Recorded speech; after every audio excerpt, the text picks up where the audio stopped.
వాణి ప్రేక్షకులకు హృదయపూర్వక స్వాగతం. ప్రియ సహోదరి సహోదరులారా, ఈనాడు మనము మనిషి చేసే సత్కార్యాల్లో విశ్వాసం అనే విషయం ఎంతో గొప్పది. ఈ అంశం మీద మనం కొన్ని దృష్టాంతాలతో మన విశ్వాసాన్ని పెంపొందించుకునేలాగా చేసుకుందాం, ప్రార్థిద్దాం. అసలు విశ్వాసం అంటే ఏమిటి? భగవంతుని యందు నమ్మికయే విశ్వాసము.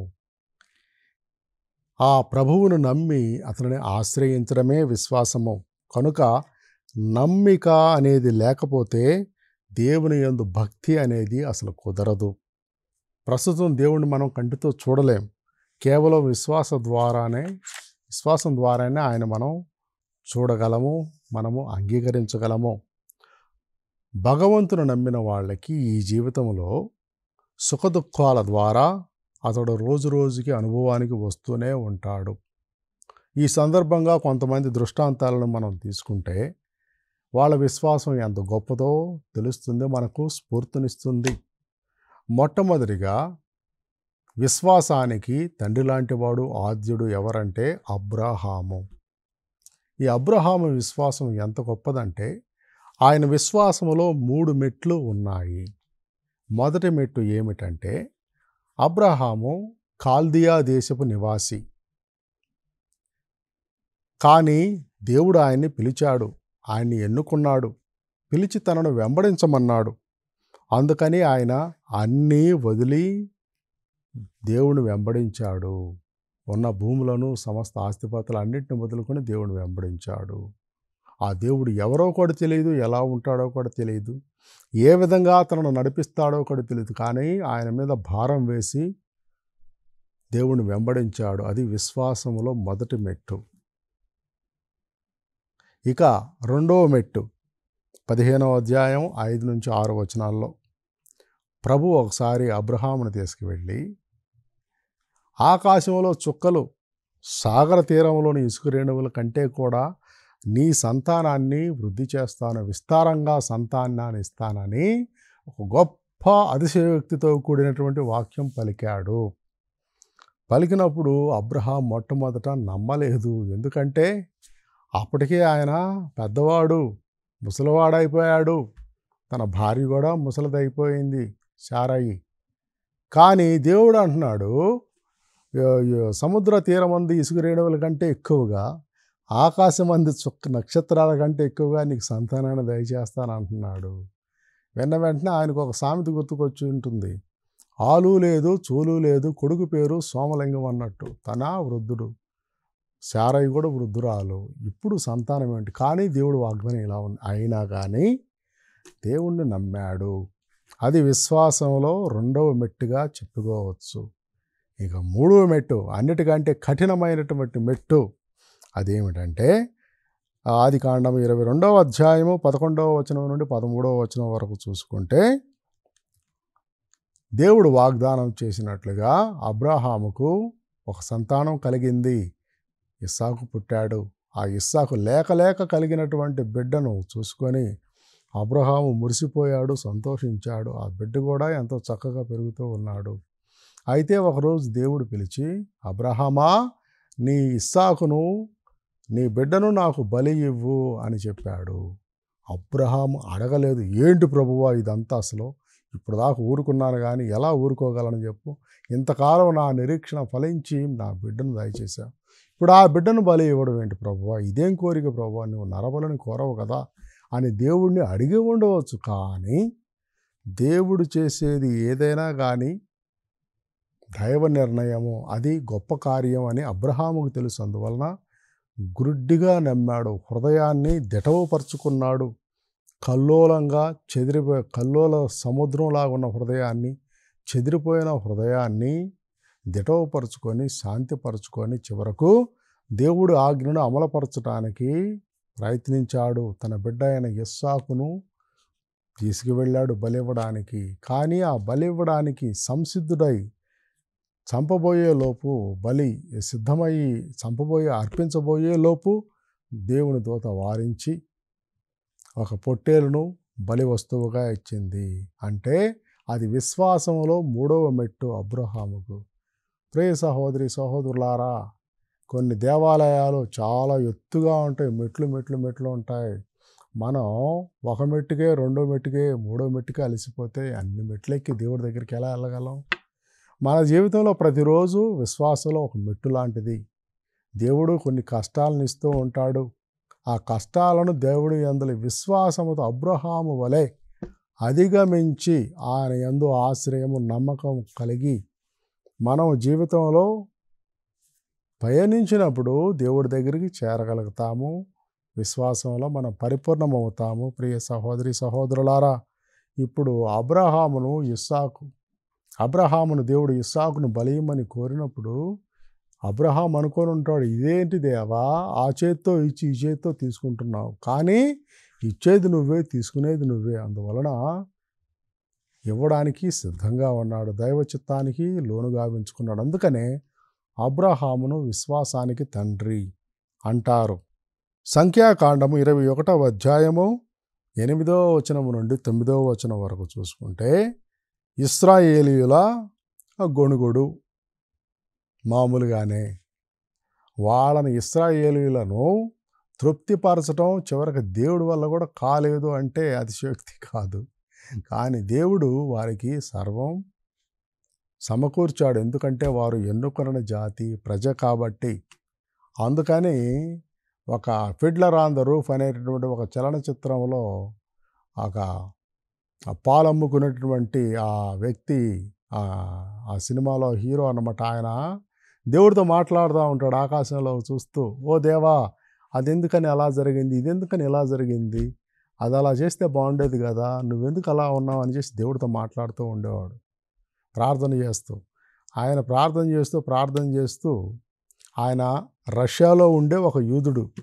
రష్యాలో ఉండే యూదుడు అంటే అక్కడ రష్యా వాళ్ళ పెత్తనం ఎక్కువ కదా, కష్టాలు పడుతూ ఉండేవాళ్ళు యూదులు. దేవుడికి ఒకసారి ప్రార్థన చేస్తున్నాడు ఆయన, దేవా, ఎప్పుడు మమ్మల్ని ఎన్నిక చేయబడిన జాతి అంటావు, కొంచెం మార్పు కోసం నువ్వు వేరే వాళ్ళని కొద్దిసేపు ఎన్నుకోవచ్చు కదా, ఎప్పుడు మమ్మల్నైనా ఎన్నుకునేది, మమ్మల్నైనా కష్టాలు పెట్టేది అన్నట్టుగా కొంచెం దేవుడితో కూడా జోకులేయడానికి ప్రయత్నిస్తూ ఉంటాడనమాట. ఇజ్రాయేలీయుల గొణుగుడ్లు బోల్డ్ అని ఉన్నాయి. అందులో ఒకటి ఏంటంటే, అన్నం లేదని మొర్రో అని దేవుడికి మొరపెట్టగా మన్నాను కురిపించాడు. ఆ మన్నా బాగానే ఉంది, తిన్నా కొద్దీ ఏమైపోయింది, రుచించడం లేదు, సహించడం లేదు, వెరైటీ లేదు అని చెప్పేసి వాళ్ళు కంప్లైంట్ చేశారు, దేవుడితో గొణిగారు, సణిగారు, మోషే మీద తిరుగుబాటు చేశారు. అప్పుడు దేవుడు ఏం చేశాడు, వాళ్ళకి గుణపాఠం నేర్పించడానికి ఒక శిక్ష విధించాడు, పాముల్ని సృష్టించాడు. ఆ పాములు జనాల్ని కరిచినప్పుడు వాళ్ళు చచ్చిపోతున్నాడు. మళ్ళీ దేవుడు దిక్కయ్యాడు. ఈ విధంగా ఇశ్రాయేలీయులు దేవుడి మీద విశ్వాసాన్ని చూపుతూ అవిశ్వాసాన్ని చూపుతూ ఉండగా, మోషే మాత్రం మొక్కవోని దీక్షతో, మొక్కవోని విశ్వాసాన్ని దేవుడి మీద చూపాడని మనం చూస్తూ ఉన్నాము. ప్రియ సహోదరి సహోదరులారా, ఇశ్రాయేలీయుల పని ఎలా ఉందంటే, ఒక బిచ్చగాడు గొడిగాడంట. అంటే ఎప్పుడు బిచ్చానికి వెళ్ళినప్పుడు ఒక ఆవిడ ఏ రోజు అడిగినా పెట్టదంట. సరే, ఆవిడ్ని కాకుండా ఒక ఆవిడ మాత్రం ప్రతిరోజు పెడుతుందంట. ఒకరోజు అంట ప్రతిరోజు పెట్టే ఆవిడ ఎందుకో పాపం పెట్టలేకపోయిందంట. అందుకని ఇటు వచ్చి గొడిగాడంట బిచ్చగాడు. పెట్టనమ్మ ఎప్పుడు పెట్టలేదు, పెట్టే మాయదారు ముండకేం వచ్చింది రోగం అని చెప్పేసి పాపం పెట్టే ఆమెను పట్టుకొని తిట్టాడంట. అదేవిధంగా ఇశ్రాయేలీయులు అన్ని సమయాల్లో, అన్ని ఆపదల్లో తోడుగా నీడగా ఉండి కాచి కాపాడుతున్న యావే దేవుణ్ణి పట్టుకొని ఎన్నోసార్లు తిట్టారు, సణిగారు, గొణిగారు. మోషే ప్రవక్తను కూడా నిందారోపణ చేశారు, ఎగబడ్డారు, కలియబడ్డారు ఆయనతో. మనం ఇజ్రాయేలులాగా ఉండకూడదు, సణగకూడదు, గొనకూడదు, సందేహపడకూడదు. విశ్వాసంతో మనం సాకులు లేకుండా దేవుని యందు జీవించాలి. అప్పుడు సమస్తం దేవుడు మనల్ని చూసుకుంటాడు. ఇంకా పాములు ఇశ్రాయేలీయులను కలిచినప్పుడు వాళ్ళు చచ్చిపోతూ ఉండగా వాళ్ళు మోషేని ప్రార్థించినప్పుడు, మోషే దేవుడికి ప్రార్థించినప్పుడు ఒక గెడ మీద ఇత్తడి పామును పెట్టమని సలహా ఇచ్చాడు దేవుడు. అలా ఇత్తడి పామును పెట్టినప్పుడు ఏమైందంటే, ఈ విషంతో పాము కాటుకు గురైన వాళ్ళు ఆ సర్పాన్ని చూసి విశ్వాసంతో జీవించారు. విశ్వాసంతో ఆ సర్పాన్ని చూసినప్పుడు, ఆ ఇత్తడి సర్పాన్ని చూసినప్పుడు వాళ్ళు జీవించారు అని మనం చూస్తున్నాం. అంటే ఇక్కడ ఇశ్రాయేలీల్లో ఎవరికైతే విశ్వాసం ఉందో వాళ్ళే బ్రతికారు, విశ్వాసం లేని వాళ్ళు నశించారు. ఈ విషయాన్ని మనం దృష్టిలో పెట్టుకొని మన విశ్వాసాన్ని వృద్ధి చేసుకోవాలి.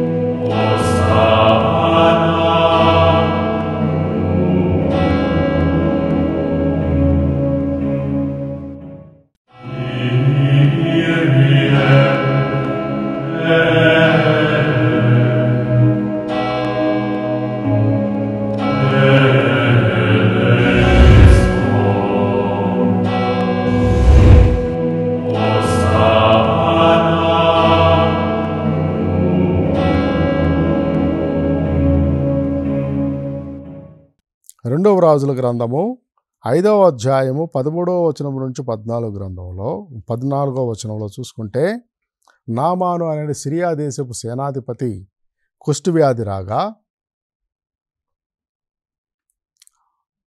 ఆ బానిస పిల్ల మాటను నమ్మి ఆయన ఎలీషా ప్రవక్త దగ్గరికి వెళ్ళాడు, ఇశ్రాయేలు దేశానికి కానుకలతో. అప్పుడు ఆ ప్రవక్త యోర్దాను నదిలో మునగమనగా ఆయనకు నామోషి అయిపోయింది. యోర్దాను నదిలో మునిగేదేంటి? పిల్ల కాలవ. మా సిరియా దేశంలో ఎన్నో గొప్ప నదులు ఉన్నాయి, యూఫ్రటీసు, టైగ్రీసు, నేను మునగను అని చెప్పేసి ఆ రెటమతంతో తిరిగి వెళ్ళబోయాడు. ఏదో సామెత ఉంది, బడాయి బచ్చా కూడులేక సచ్చా అని. అంటే అవసరం ఎవరిది? ఆయన ఎందుకు డాబు సరిగిపోయేది? నది చిన్న నది అయినా కానీ పెద్ద నది అయినా కానీ ఏముంది? ప్రవక్త చెప్పిన మాట చేస్తే ఆయన సొమ్మేం పోయింది? డాబు సరిగిపోయి చిన్న చిన్న విషయాలను మనం నమ్మం, నిర్లక్ష్యం చేస్తాం. ఎవరో ఒక మాత్ర, బాగా ఖరీదైన కోటీశ్వరుడు జ్వరం వచ్చిందంట, జ్వరం వచ్చి నాకు మెడిసిన్ కావాలి, ఈ మాత్ర కొనుక్కొని రా అనేసరికి ఆ మాత్ర ఎంత? పారాసెటమాల్ ₹1/2 లేకపోతే రూపాయి అయినా సరే, రూపాయి మాత్రం నేను వేసుకోవడమా? ఆ జ్వరం ధనికుడికి వచ్చినా పేదవాడికి వచ్చినా, ధనికుడికి పారాసెటమాల్ మాత్రే, పేదవాడికి పారాసెటమాల్ మాత్రే. అంతేకాని అది రూపాయికితే అని చెప్పేసి బస్సు ₹1,00,000 మాత్ర అయితే వాడికి కొంచెం ఆనేటట్లుగా ఉంటుందేమో. అందుకని డాబు సరిగిపోయి మనం చిన్న చిన్న విషయాలను, చిన్న చిన్న వారిని నిర్లక్ష్యం చేస్తూ ఉంటాము. కానీ ఆ నామాను సేవకుడు చెప్పాడు, అయ్యా ప్రవక్త మీరు ఏ చేయమంటే అది చేస్తారు, చెయ్యాలి కదా, ఒకసారి చేసి చూడండి అన్నప్పుడు వెళ్ళి యోర్దాను నదిలో మునిగాడు. 7వసారి మునిగినప్పుడు ఆయనకి స్వస్థత కలిగిందని మనం చూస్తూ ఉంటాం. అంటే ప్రవక్త మాటల మీద విశ్వాసం పెట్టాడు. ఈ విషయాన్ని దృష్టిలో పెట్టుకొని ఇంకా 1వ సమూయేలు గ్రంథము 17వ అధ్యాయము 45వ వచనములో గొలియాతు దావీదు సంఘటన మనం చూసుకుంటూ ఉంటాం. గొలియాతు అపరిమిత బలశాలి, ఆయన ఆయుధాలు నమ్ముకున్నాడు, తన బలాన్ని నమ్ముకున్నాడు. కానీ దావీదు మాత్రం గొలియాతు ముందు చాలా చిన్నవాడు, బలహీనుడు, బాలుడు. అయినా కానీ యావే దేవుణ్ణి నమ్ముకున్నాడు. అందువలన అంతిమ విజయం ఎవరిదయ్యింది? బలహీనుడైనా చిన్నవాడైనా దావీదుదయ్యింది. అపరిమిత బలశాలి అయినటువంటి, అరివీర పరాక్రమంతుడైనటువంటి, ఎన్నో ఆయుధాలు కలిగినటువంటి గొలియాతుకు విజయం దక్కలేదు. ఇక్కడ విశ్వాసము దేవుడి మీద ఉంచటం వల్ల దావీదు గెలిచాడు. గొలియాతు కూడా విశ్వాసం ఉంచాడు. దేని మీద? తన బలం మీద, తన ఆయుధాల మీద. అవేవి కూడా తనను కాపాడలేదు. ప్రియమైన సహోదరి సహోదరులారా, కొన్నిసార్లు నవ్విన నాపచేనే పండుతుంది. కొంతమంది అనామకులను చూసి ఎగతాళి చేస్తారు, వీడికేమొచ్చు. కొంతమంది పేదవాళ్ళను చూసి అవహేళన చేస్తారు, వాళ్ళ పిల్లల వాళ్ళేం చదువుతారు, వాళ్ళకేమొచ్చు, వీళ్ళకి అంతా వచ్చినట్టు. ఇలా అవహేళన చేసినప్పుడు వాళ్ళే అవమానాల పాలవుతారు. యావే దేవుడి మీద నమ్మకం పెట్టుకున్న వారందరూ కూడా అభివృద్ధి చెందుతారు. అందువల్ల మనం ఎవరిని కూడా చిన్నచూపు చూడకూడదు, అవహేళన చేయకూడదు. కానీ వారి మీద విశ్వాసం ఉంచి వారిని ప్రోత్సహించేలాగా చూడాలి. యోబు 13వ అధ్యాయము 15వ వచనంలో చూసుకుంటే, యోబు ఒక గొప్ప వాక్యం పలుకుతాడు. యోబుకి వచ్చిన కష్టాలు ఎవరికి రావు. యోబుకి ఏమి కష్టాలు వచ్చాయి? పిల్ల జల్ల గొడ్డు గోద అంతా పోయారు. చివరకు ఉన్న ఆరోగ్యం అంతా పోయింది. నగ నట్ర పొలం పుట్ర అన్నీ పోయాయి. ఆరోగ్యం పాడైపోయి ఒక చర్మ వ్యాధి వచ్చి ఆ గోక్కుంటూ ఆ బూడిదలో కూర్చొని ఉన్నాడు, గోని పట్ల కట్టుకొని. అప్పుడు అందరూ వచ్చి బోడి సలహాలు ఇచ్చారు, ఉచిత సలహాలు ఇచ్చారు. స్నేహితులు, భార్య, దేవుణ్ణి దూషించు, ఈ కష్టాల నుంచి బయటపడు అని. కానీ యోబు చెప్పాడు, ప్రభువు నన్ను చంపినా సరే నేను అతన్ని నమ్మి తీరుతాను. ప్రభువు నన్ను చంపినా సరే నేను అతన్ని నమ్మి తీరుతాను. ఎందుకంటే నా ప్రభువుకి నా ప్రభువుకి తెలుసు. ప్రభువు నన్ను ఎన్నడూ విడనాడడు. ప్రభు ఏదన్నా చేస్తున్నాడంటే అది నన్ను పరీక్షించడానికి, నన్ను బలపరచడానికి చేస్తున్నాడు. ప్రభు నన్ను చంపినా సరే నేను అతన్ని నమ్మి తీరుతాను అన్నాడు. యోబు యొక్క విశ్వాసము ఎంతో గొప్పది. ప్రియ సహోదరి సహోదరులారా, మన కుటుంబాల్లో కొన్నిసార్లు మన కష్టాలు వస్తాయి. కింద మీద పడిపోతాం. దేవుణ్ణి కూడా నిందిస్తాం. ఏం దేవా ఇలాంటి కష్టాన్ని తీసుకొచ్చావు? కొన్నిసార్లు కొన్ని అనుకోని అకస్మాత్తుగా దుర్మరణాలు జరుగుతాయి. అప్పుడే పెళ్ళైన ఒక స్త్రీ ఒక చిన్న బాబుతో పిల్లతో కానీ ఉన్నప్పుడు వాళ్ళ భర్త చనిపోయాడు అనుకోండి, ప్రమాదంలో దేవుడి మీద విశ్వాసాన్ని పూర్తిగా పోగొట్టుకుంటుంది. దేవుడి మీద నమ్మకం అనేది కుదరదు. ఎందుకంటే దేవుడు ఇలా నా జీవితంలో ఎందుకు చేయాలి? కొన్నిసార్లు మనం నమ్మం. కొన్ని సంఘటనలు మనం బాధించవచ్చు. కొన్ని మరణాలు, కొన్ని విషాదాలు, కొన్ని దుర్ఘటనలు చిన్నవి కానీ పెద్దవి కానీ జరుగుతూ ఉండొచ్చు. యుద్ధం జరుగుతుంది. ఎందుకు చిన్నపిల్లలు, అమాయకులు, పసిమొగ్గలు రాలిపోతున్నారు, చిదిమి వేయబడుతున్నారు అని దేవుడి మీద నమ్మకాన్ని కూడా కోల్పోతాం మనం కొన్నిసార్లు. ఇలాంటి వాళ్ళం అంతా కూడా యోబును చూసి స్ఫూర్తి పొందాలి. యోబు తప్పిదం ఏమి లేకుండానే యోబుకి ఆ కష్టాలు వచ్చాయి. సైతాను కూడా ఒకటి ఉందని మనం గుర్తుపెట్టుకోవాలి. సైతాను కష్టాలు కలిగిస్తుందేమో కానీ అంతిమ విజయము ప్రభువుదే, దేవుడిదే. అందువల్ల దేవుని యందు నమ్మకంతో విశ్వాసంతో ఉన్నవారు సైతాను మీద తప్పకుండా విజయం సాధిస్తారు, దుష్టుడి మీద విజయం సాధిస్తారు అని మనం తెలుసుకోవాలి. యోబు చరిత్రే అందుకు ఒక గొప్ప తార్కాణం. దావీదు జీవిత చరిత్ర అందుకు ఒక గొప్ప తార్కాణం. ఇంకా మనం చెప్పుకుంటూ పోవచ్చు. బైబిల్లోని భక్తులు యేసేపు చరిత్రే ఒక గొప్ప తార్కాణం. ఎన్నో కష్టాలు రాని, నష్టాలు రాని, ఇబ్బందులు రాని, ఎదురవని, కానీ అంతిమ విజయం దేవుడి భక్తులకే ఉంటుంది. అందువల్ల మన విశ్వాసాన్ని మనం ప్రోధి చేసుకోవాలి. విశ్వాసం గురించి మనం ప్రార్థించాలి ప్రతిరోజు. యోహాను సువార్త 11వ అధ్యాయం 40వ వచనంలో చూసుకుంటే, లాజరు చనిపోయినప్పుడు యేసుక్రీస్తు వస్తాడు. వచ్చి కన్నీరు కారుస్తాడు, వారి బాధను పంచుకుంటాడు. కానీ లాజరును తిరిగి లేపడానికి ఉద్యుక్తుడవుతాడు. అప్పుడు యేసు ప్రభు మార్తాను ఒక ప్రశ్న అడుగుతున్నాడు. నేను దైవకుమారునని నీ తమ్ముడు లాజరు లేవగలడని విశ్వసిస్తున్నావా అన్నప్పుడు మార్త క్రీస్తు మాటను విశ్వసించినప్పుడు లాజరు సజీవుడయ్యాడు. శరీరం కుళ్ళిపోయినా కానీ ఆయన సజీవుడయ్యాడు. చూడండి, అసాధ్యం కాని విషయాలను సుసాధ్యమవుతాయి మనం విశ్వాసంతో ఉన్నప్పుడు. మార్త విశ్వాసాన్ని దేవుడు పరీక్షించాడు, ప్రశ్నించాడు. మార్త విశ్వసించింది, నువ్వు దైవకుమారుడు అని విశ్వసిస్తున్నాను అని. 3 రోజులు అయిపోయింది, శవం కుళ్ళిపోయి వాసన వస్తుందని చెప్పిన ఆవిడ దేవుడిని విశ్వసించడం వల్ల తమ్ముడు లాజరు తిరిగి సమాధి నుంచి లేచి వచ్చాడని మనం చూసుకుంటూ ఉన్నాము. మత్తయి సువార్త 18వ అధ్యాయం 19వ వచనం నుండి 20వ వచనం వరకు మనం చూసుకుంటే, శిష్యులు పిశాచం సోకిన కుమారుణ్ణి స్వస్థపరచలేకపోయారు.